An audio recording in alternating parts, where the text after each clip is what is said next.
அன்னைக்கு ராத்திரி 10 மணி இருக்கும். தம்பி சென்னையிலேருந்து வந்திருந்தான். ஸோ அவனை பிக்கப் பண்ணலான்னு டவுன் ஹால் போயிருந்தேன். அந்த பயவில் கோயம்புத்தூர் சுற்றி காமிங்கன்ட்டான்.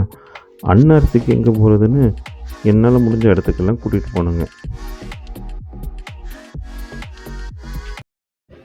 இதுக்கு மேல வாய்ஸ் ஓவர் கொடுத்தா நல்லா இருக்காது. போடுறா பிஜிஎம்.